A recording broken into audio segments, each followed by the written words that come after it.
اچھا، تو آج کل یہ مصنوعی ذہانت یعنی اے آئی یہ ہر جگہ ہے.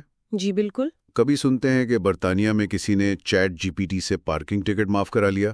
ہاں وہ خبر آئی تھی. اور کبھی وہ پوپ کی ایک جعلی تصویر، وہ جیکٹ والی، وہ وائرل ہو گئی. جی وہ بھی اے آئی سے بنی تھی.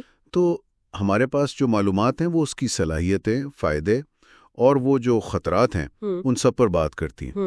ماہرین کی رائے بھی الگ الگ ہے. آج کوشش کرتے ہیں کہ ان سب کو ملا کر دیکھیں کہ بھئی ہو کیا رہا ہے اور آگے کیا ہو سکتا ہے. بالکل. دیکھیں یہ ایک ایسی ٹیکنالوجی ہے جس میں طاقت تو بہت ہے جی، اور اس کے اثرات وہ گہرے ہیں، اچھے بھی اور برے بھی.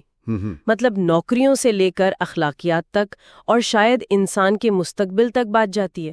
اچھا، تو پہلے ذرا اس کی جو اچھی باتیں، جو کمال کی صلاحیتیں ہیں ان کی بات کریں. جی. عملی زندگی میں تو کافی استعمال ہو رہا ہے. بہت زیادہ. وہ آنکھوں کی حرکت سے بیماری کا پتہ لگانا، زراعت میں مدد، یہ سب ہو رہا ہے. اور دیکھیں ان سب کے پیچھے اے آئی کی ایک بنیادی صلاحیت ہے. کیا؟ وہ ہے بہت بڑے ڈیٹا میں سے پیٹرن پہچاننا، رجحانات دیکھنا. اچھا، پیٹرن. جی، جیسے آج نیوز کی ایک رپورٹ میں بھی تھا یہ. مثال کے طور پر وہ ایک کمپنی ہے امیجیا. ان کا اے آئی پرانے ریکارڈز دیکھ کر کہ کب پیسے آئے، کسٹمر کا رویہ کیا تھا، اس سے اندازہ لگاتا ہے کہ آگے کیش فلو کیسا رہے گا. اوہ اچھا. تو فی الحال جو صورتحال ہے، جیسا بی بی سی نے بھی کہا، یہ اے آئی ماہرین کی جگہ نہیں لے رہا. نہیں، ابھی نہیں. جی. ابھی ان کی مدد کر رہا ہے.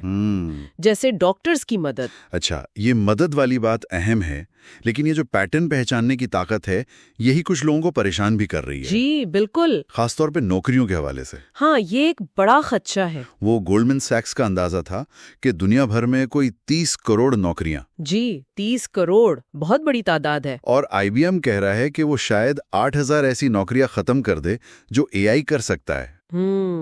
پھر وہ جعلی خبروں کا مسئلہ ہے. ہاں، ڈیپ فیکس. ہاں، وہ ماہرہ نینا شیخ وہ کہتی ہیں کہ اس سے بچنا ہوگا.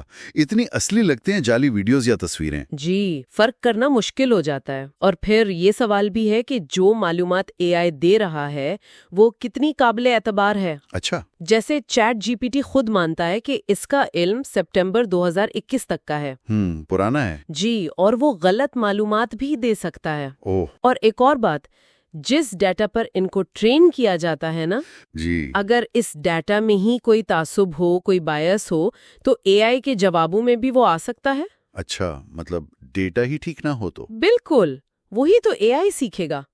آج نیوز کی رپورٹ میں بھی یہ ذکر تھا. تو شاید اسی لیے وہ ایلون مسک اور اسٹیو وازنیاک اور باقی ماہرین نے خط لکھا تھا. جی ہاں، وہی گہرے خطرات کا ذکر کرتے ہوئے کہا تھا کہ کچھ عرصے کے لیے بہت طاقتور اے آئی کی ٹریننگ روک دیں. تو مطلب فائدے بھی ہیں، لیکن نوکریوں کا ڈر، جعلی خبریں، ممکنہ تعصب، کیا خطرات بس یہی ہیں؟ نہیں، ایک اور پہلو ہے جو اب زیادہ سامنے آ رہا ہے. وہ کیا؟ ماحولیاتی قیمت. ماحولیاتی قیمت مطلب یہ کہ ان بڑے اے آئی ماڈلز کو ٹرین کرنے اور چلانے میں توانائی اور پانی بہت لگتا ہے. اوہ اچھا. ڈان نیوز کی ایک رپورٹ میں اندازہ تھا کہ صرف جی پی ٹی 3 کی ٹریننگ میں اتنی بجلی لگی جتنی پاکستان میں ایک اوسط خاندان 2000 سال میں استعمال کرتا ہے. 2000 سال؟ یہ تو بہت زیادہ ہے. جی، اور چیٹ جی پی ٹی سے کچھ سوال پوچھنے پر بھی وہ آدھا لیٹر تک پانی خرچ ہو سکتا ہے.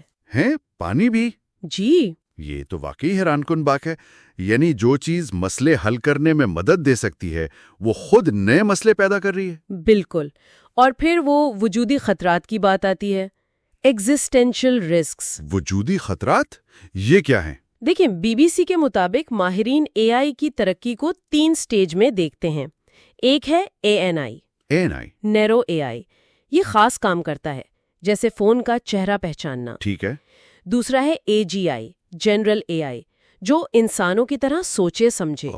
اور تیسرا ہے A S I, super intelligence, جو انسان سے کہیں زیادہ ذہین ہو. اچھا. تو جیفرے ہنٹن، جنہیں اے آئی کا گاڈ فادر کہتے ہیں، اور مسک اور اسٹیفن ہاکنگ جیسے لوگ، وہ اسی اے جی آئی اور خاص طور پر اے ایس آئی سے ڈرتے ہیں. کس بات سے ڈرتے ہیں؟ کہ شاید مشینیں اتنی ذہین ہو جائیں کہ انسان کے کنٹرول سے ہی نکل جائیں. اوہ، یہ تو سنجیدہ بات ہے. جی. تو ایک طرف وہ رے کرزویل ہیں جو کہتے ہیں اے آئی سے انسان لافانی ہو جائے گا۔ ہاں، وہ پر امید ہے۔ اور دوسری طرف ہنٹن جیسے لوگ ہیں جو اتنے پریشان ہوئے کہ گوگل چھوڑ دیا۔ جی، انہوں نے خدشات کی وجہ سے استعفیٰ دیا۔ ماہرین تو بالکل بٹے ہوئے ہیں۔ گوگل والے سندر پچائی کہتے ہیں یہ آگ اور بجلی سے بڑی تبدیلی ہے۔ بل گیٹس فکر مندی ہیں لیکن امکانات بھی دیکھتے ہیں۔ صحیح۔ اور اوپن اے آئی والے سیم آلٹمین کہتے ہیں کہ عالمی تعاون اور قوانین ضروری ہیں۔ بالکل، اور اسی لیے اب ریگولیشن یعنی ضابطہ کاری اور اخلاقی اصولوں کا مطالبہ بڑھ رہا ہے۔ اچھا۔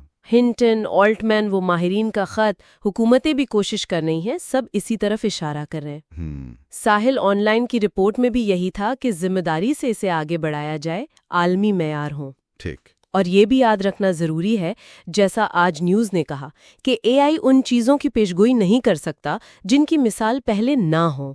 ہاں، یہ بھی اہم نکتہ ہے۔ تو خلاصہ یہ ہوا کہ بھائی یہ اے آئی ایک بہت طاقتور چیز ہے، فائدے بہت ہیں لیکن چیلنجز بھی بڑے ہیں۔ نوکریاں، سچائی کا مسئلہ، کنٹرول اور ماحول۔